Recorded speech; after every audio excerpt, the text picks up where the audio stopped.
February of 2003, someone posted a story on Japan's most feared internet forum. It didn't go viral. It didn't trend. It just sat there, quietly. And then, months later, someone else posted something similar. Different city, different person, different year, same name. A name the children knew. A name no adult had ever taught them. This is Hisaruki. Before we go any further, I want to tell you one thing about Japan. In many parts of the country, nurseries are built on Buddhist temple grounds, not next to temples. On them. The same land where children play every morning, the same sandboxes, the same swings, sits directly beside land where the dead have been buried for centuries. A low iron fence is sometimes all that separates the two. This isn't considered strange in Japan. It is simply how things are. There's also a belief, older than anyone can trace, that young children can see things adults cannot. Not because they're gifted, but because they haven't yet learned to look away. Keep that in mind, because this story starts with a fence. A woman worked as a teacher at a small nursery attached to a Buddhist temple in Mie Prefecture. It was an ordinary place, quiet, the kind of nursery where the monks next door would nod at the children through the fence on their way to morning prayers. Then, one day, she noticed something on the iron fence separating the nursery from the cemetery. An insect, impaled on one of the iron spikes. Then another, then several. She assumed it was birds, shrikes specifically, a species known for skewering prey on sharp points to store for later. A behavior called a larder, grim but natural. She mentioned it to the head monk. He nodded and said nothing. Then a mole appeared, small, stiff, pushed down onto a spike with deliberate force. A shrike didn't do that. The monk removed it without explanation. The teachers didn't ask. Weeks passed. Then, a cat, full grown, folded over the top of the fence in a way that suggested something had placed it there carefully. Now the teachers were scared. They held a meeting. They speculated. They came to no conclusions. Then the rabbit disappeared. The nursery kept a single rabbit in a hutch near the entrance. The children adored it, fed it every morning. One day, it was gone. The hutch was undamaged. The latch was still fastened. That same morning, it was on the fence. The monk who checked the grounds at dawn reported nothing unusual. The first child arrived 40 minutes later. She was 4 years old, and she was standing at the fence. Not crying, not screaming, just looking. The teacher knelt beside her and asked, "Did you see who did this?" The girl turned and said very calmly, "It was Hisaruki." The teacher had never heard that word. "What is Hisaruki?" she asked. The girl thought about it for a moment. Then she shrugged. "I don't know how to explain it." The teacher gathered the other children separately, making sure they couldn't influence each other, and asked each one the same question. Every single child knew the name. Not one of them could explain what it was. She asked the parents that evening. None of them had ever heard the word. None had ever said it at home. No one knew where the children had learned it. They simply knew. That night, the teacher asked one of the older staff members, a woman who had worked at the nursery for over 15 years. The older teacher went quiet for a long moment. Then she said, "I've seen that name before. In a drawing. A few years earlier, one of the children had drawn a picture. She couldn't remember what was in it. Only the word written at the bottom in a child's handwriting. Hisaruki. She remembered the child who drew it, because that child left suddenly. No farewell party. No goodbye. The family was simply gone 1 week. Their spot in the attendance register left blank. The last time the older teacher saw the girl, she was wearing an eye patch over both eyes. She never found out what happened to her. She never tried to find out. Some things, she said, you learn not to ask about. The post sat on the forum for months with only scattered replies. Most people assumed it was fiction. Then, 6 months later, someone else posted. Their uncle worked as a janitor at a nursery in a different part of Mi Prefecture, a rural area, nowhere near the first location. Over a specific stretch of time, he'd been called repeatedly to dispose of animal carcasses found on or near the property fence. He asked one of the teachers what was going on. She looked at him for a moment, and then asked, "Do you know what Hisaruki is?" He didn't. She didn't explain. She just told him. When you find something on the fence, remove it quickly, before the children see it. He asked why. She said, because if they've already seen it, it's too late to do anything. And if they haven't, you want to keep it that way. He didn't work there much longer after that. Around the same time, someone posted a clipping from a local newspaper in Kuwana City. 12 rabbits at an elementary school had been found dead overnight. The enclosure was locked. No signs of forced entry. No trace of how anything got in or out. 3 more rabbits were simply gone. Students were interviewed the following day. Several of them used a word the reporters didn't recognize. The article didn't print it, but the person who shared the clipping online knew exactly what word it was. They'd heard it before, in a different city, from a different child, years earlier. That would have been enough. One nursery, one town, one strange cluster of reports. But it didn't stop there. A few months after the original post, something surfaced from a completely different source. A group of university students, a trip to the countryside, a building next door to their inn, and a second floor that shouldn't have existed. Most of the students were broke, so they'd booked the cheapest inn they could find. A recommendation from a friend, somewhere out in the countryside. They didn't know the area. They didn't ask questions. When they arrived, the inn was exactly what they expected. Small, worn down, cheap. But next door, right next to it, close enough that you could reach out a window and almost touch it, was another building. Large. Old. The kind of structure that looks like it was built a long time ago and then simply never torn down. One of the girls in the group stopped the moment she saw it. She went still. Then she said, "The second floor is wrong. Something up there is looking at us." The others laughed it off. She didn't laugh. She said she couldn't stay, and she left that night, got on a train back to the city, alone, rather than sleep within sight of that building. Nobody took it seriously. That was their first mistake. That night, someone suggested exploring the building next door.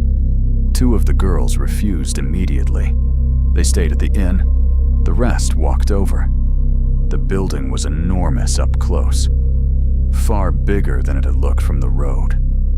The front had a large sliding door.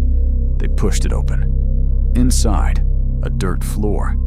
Old farming equipment pushed against the walls. The smell of wood and rust and something else they couldn't identify. And from the ceiling, a sound. Something moving. Heavy. Deliberate. Like something shifting its weight slowly from one side to the other, directly above them. Then one of the people who'd stayed outside shouted, "There's a light! Upstairs!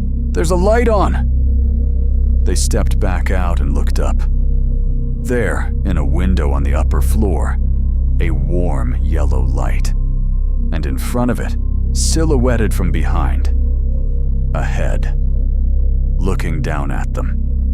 Then it raised one hand and beckoned. They found stairs inside, against the far wall, dark at first. But as they climbed, light filtered down from above, and by the time they reached the top, they were standing in a room. A man was sitting at a low table. He didn't speak. He gestured for them to sit. On the table in front of him, food. A full spread, rice, fish, vegetables, soup, more than one person could eat. Arranged carefully, still warm. He had been waiting for guests who hadn't known they were coming. They sat. They ate. The man spoke very little, asked a few questions, didn't answer the ones they asked him. One of them noticed, partway through the meal, that the room they were sitting in didn't match the outside of the building. The ceiling was too high. The room was too wide. If they were on the second floor, this should have been the top of the structure. But above them, the ceiling stretched up further than it should have. There was a third floor that no one had seen from outside. They finished eating, thanked the man, left. On the way down, one of them noticed something at the landing between floors. A door in the wall, small, flush with the wood paneling, easy to miss. It was open, just barely, just a crack. He almost said something, then decided not to. In the morning, one of the girls was gone. Her things were still there. Her bag, her phone charger, her jacket. The door was unlocked. She was simply not in the room. They waited. She didn't come back. By afternoon, they called the police. The officer who took the report asked where they'd been staying. When they described the building next door, the large old structure, the man with the food, the room that was too big, the officer put down his pen and asked them to describe it again. They never found her. Her apartment, when her friends checked it weeks later, was undisturbed. No sign of packing. No note. The door was locked from the inside. She was simply not there anymore. Here is what made this story more than just a ghost story. A researcher, digging through unrelated archives, found something. On a forum for lucid dreaming, nothing to do with horror or the paranormal, there was a post. Written in June of 2001, 2 years before the cabin story was posted. The username was Yumamiru Madoka, Dreaming Madoka. In the post, she described a recurring dream. A building. Large, countryside. An upper floor she hadn't known was there. A room with food already prepared. A man who didn't speak much. And a door in the wall at the landing. Slightly open. In her dream, she said. She had looked through that door. She didn't describe what she saw. She only said, "I understand now why the children cover their eyes." She made 3 more posts in the following weeks. Then nothing. The account was never used again. The dates didn't align. Her post came before the original account, not after. She described the building before the person who visited it had written anything down. The forum moderators, when asked about the account years later, said they had no record of who had registered under that name. The IP address traced to a residential building in a coastal city. The building had been demolished in 2002, the year after she stopped posting. 2 locations, different years, different people, but accounts kept arriving from places that had no connection to either story. A man whose grandfather had grown up in a remote mountain village. No internet, no 2CH, no knowledge of any of these posts. The grandson called and described what he'd been reading. The old man went quiet for a long time. Then he said, "We called it Kihisar." He described it the same way. Something that moved through animals. Something that children could see and adults could not. He said the village had a rule. If you found something dead on a fence post or impaled on a branch, you didn't touch it.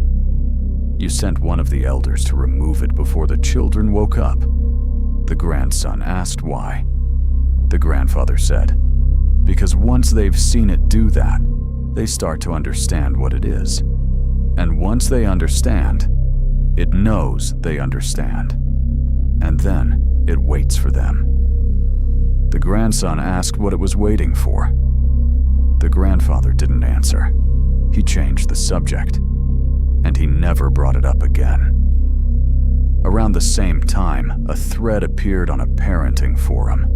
A mother posted that her 4-year-old daughter had started referring to something in the garden, not afraid of it. Curious.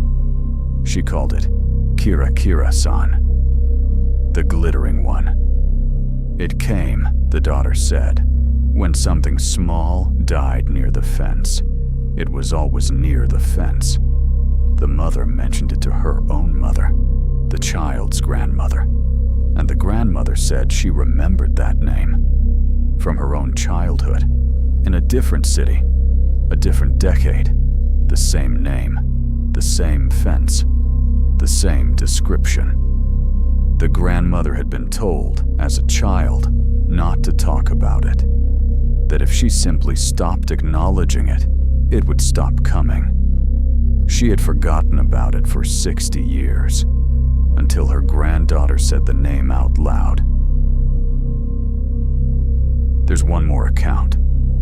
A woman wrote that she had worked at a facility for children with unexplained vision loss, children who had gone partially or fully blind with no physiological cause. Healthy eyes, healthy optic nerves. Nothing wrong by every measure medicine had available. She worked there for 3 years. In that time, she heard one particular word from several of the children. Children who had never met each other, who came from different cities, different backgrounds, different ages. She had never been able to find the word in any dictionary. After reading the Hisaruki thread, she looked up the word she'd written in her notes from those years. She posted it, then deleted the post within the hour. Several people had seen it before she deleted it. They all independently confirmed what she had written. None of them will repeat it online. They say it's not the kind of word you should put into text. So, what is Hisaruki? The honest answer is, no one knows. Spirit, parasite, ancient entity, folk memory of something that no longer has a name. None of the theories fully explain it. All of them explain parts of it. But here's what I think is the most important observation across all of these accounts. Hisaruki doesn't seem to want anything from adults. The teachers, the students, the janitor, the researchers, they encounter evidence of it. They're frightened. Some of them disappear. But the disappearances don't seem purposeful. They seem like side effects. Like what happens when an adult gets too close to something that wasn't meant for them. The thing that Hisaruki seems to actually want. The thing it returns to, generation after generation, village after village, under name after name, is to be seen by a child and recognized. The grandfather's village had one rule: remove the bodies before the children wake up. The implication being, once a child understands what it is, something is exchanged. The child gains knowledge that no adult gave them, and Hisaruki gains something in return. The accounts don't agree on what. Some suggest it's access, that being recognized by a child gives it permission to go somewhere it couldn't go before. Some suggest it's simpler than that it's lonely, that it has been here, patient and quiet, for longer than anyone can trace. And all it has ever wanted is for someone to look at it and know its name. The children know. They've always known. We taught them not to say it out loud, but we never taught them to forget. The last post in the original Hisaruki thread was made in August of 2003. Someone asked, "Has anyone here actually seen it?" The thread went quiet for 3 days. Then a single reply appeared. It said only this: "I saw it once. I was very young. I didn't know the name yet. It was near a fence, and it was looking at something on the other side.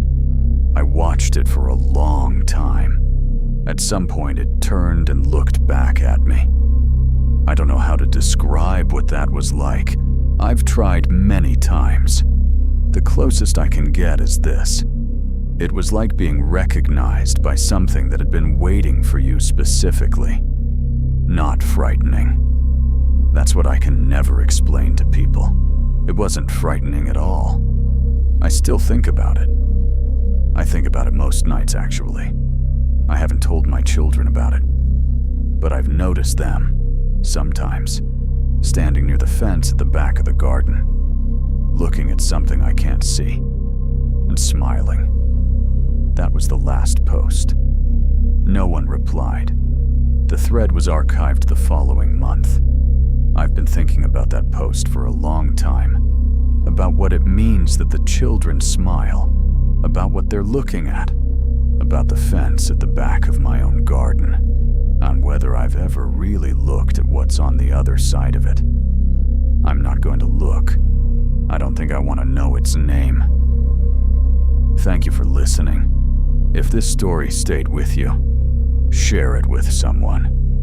Not to scare them, just to see if they've heard the name before.